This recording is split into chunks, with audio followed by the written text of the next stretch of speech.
Now let's dive deep into this big LGBTQ story for today. I'm Glenn Weinzimmer, and let's queer up education. Indiana State University blocked LGBTQ Pride Festival and is immediately sued, because that's what we do in America.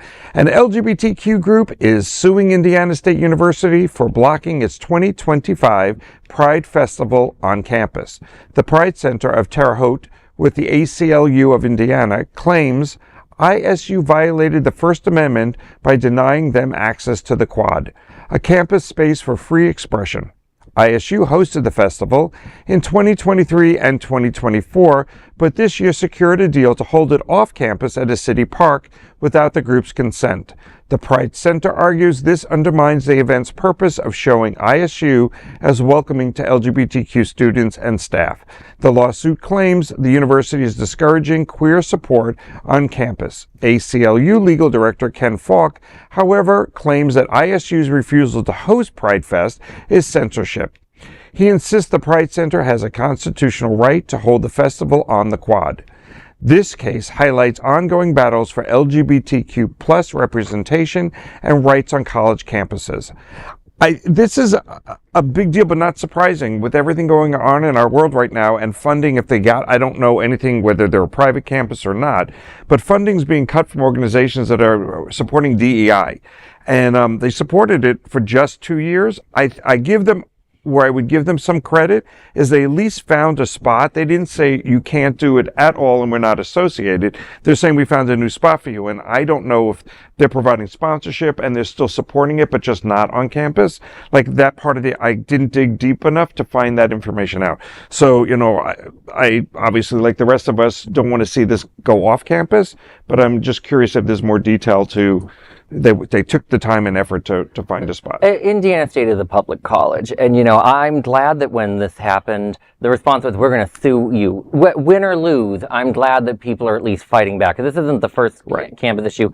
This year, one college decided, you know, they were afraid of how the government would treat them, so they canceled Chinese New Year. And we did it for Pride down here. Remember, we were afraid of having drag queens, and so the city banned it from Pride. Yeah. Just out of fear. But the thing that I think of looking at this, of like what got us here, you know, a lot of people didn't like all the students doing anti-war protests on their campus last year. And I was like, do they not have a constitutional right? And if they don't have a constitutional right, do we have constitutional rights for these things? It's like, you know, if students can't like make a scene on their campus, like where are they going to do it? And quite frankly, I'd prefer they do it on their campus and leave me out of it half the time, you know? Yeah, and they need a safe space to express themselves on campus. When you think about, you know, our own experiences that we had over the years going back and the students today, I also, you know, we need to support the ACLU and other organizations that are fighting this wave because, you know, it's dumbing down our culture. To be blunt, you know, where are we going to end up if we just throw our shoulders up? Right. The upside is we've made so many gains over the last decade or 2 decades that we're actually talking about LGBTQ on campus. Because 30 years, 40 years ago when I went to college, there was no conversation about LGBTQ anything, let alone a pride. So, you know, we talk about the pendulum swinging. We swing so far to the left in some ways that everything was accepted, but not by everybody. And did we shove it down someone's throat so hard that they're now pushing back? Were we at fault for going too quick, too fast? You know, but the fact that we're even having a conversation about LSU and Pride and the LGBTQ community is still a win because there's a conversation happening and there's an outrage. I also question, like, because again, did the university sit down after they told them they were moving them and have a conversation? Did they have a conversation with the university before they went to sue? Because that becomes a whole different thing. Like sometimes you can resolve issues, even in the Middle East, by having a conversation and knowing your neighbors. Absolutely. You know, was the immediate hammer to let's sue them because we have a right to have our voice, as opposed to saying, can we find a compromise while staying on campus? You wonder if there's some type of mediator that would have been available between the campus. Before you go to this point. My money's on the administration didn't talk to the kids. You look at any time a college decides to make a decision, they don't talk to the student groups. They don't talk. Some schools, they ignore their own faculty. Like Columbia University recently ignored their own faculty. I'm going to jump in here because I was one of those academics, right? And I ran a couple of universities. So I think what, to Glenn's point earlier, is what we are seeing is a lot of colleges and universities, because of the national conversation, retreat from DEI. They're actually organizing departments, retitling positions. You know, over the last like 15 years, we've seen an increase in the number of vice presidents for diversity, equity, and inclusion. A lot of those positions are being retitled at a lot of colleges and universities out of fear from the Trump administration. And I hate to say that name. You know, the Chronicle of Higher Education has actually been monitoring this pretty closely.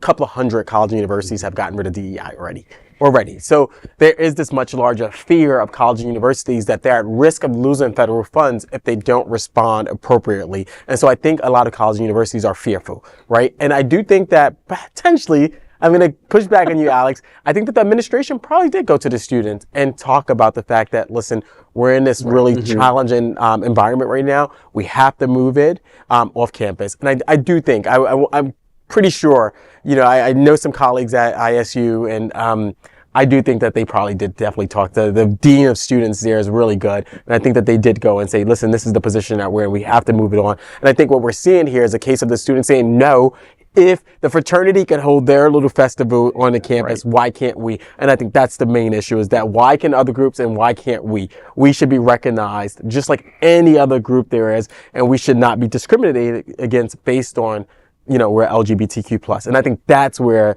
the bone of contention is probably at in this particular case. And the university gave him a wink and a nod and said, we can't do anything about it, but if you want to make a bigger deal out of it, we're not going to stop you from creating a lawsuit. That's exactly, you know, in all full disclosure, that's exactly what I would have done, you know, being a chief of staff at any university. I would have said, listen, this is where we're at, but, you know, if you want to go there, you have a right to go there. What's interesting, before you close it out, is that the sad part is that those who go to state schools usually have less resources.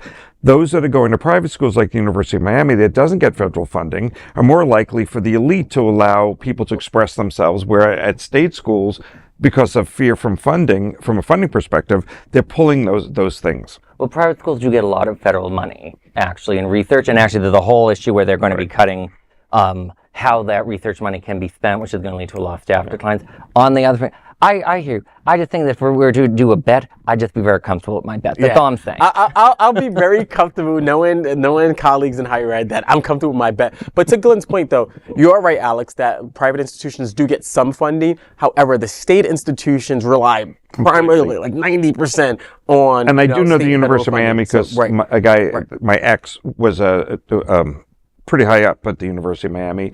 And when the first Trump administration had all of its, you know, anti-LGBT stuff that they were circulating, that the University of Miami they pushed back because there was nothing they could do, or to the point of our governor. You know, even in this climate, if you're a private institution, you have a lot of leeway in comparison to what we're seeing, particularly in the state of Florida with our state institutions. Look at all of our state institutions; they had to follow the book ban. University of Miami did not have to follow. That's exactly where I was going with that. So the regulations are a little bit different. You know, nonetheless, though, private institutions have to recognize they do risk losing all this funding, and they are. I mean, there's been these cases of like NIH, right, which, as we know, is being gutted and not really funded.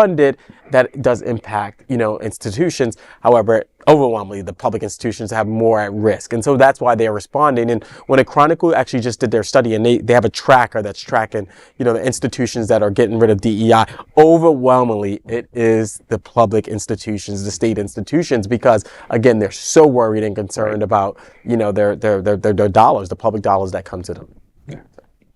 So that is a big LGBTQ story for today. There's no other queer nonprofit media platform like this in the entire world. Support our LGBTQ stories by subscribing and sharing Queer News Tonight.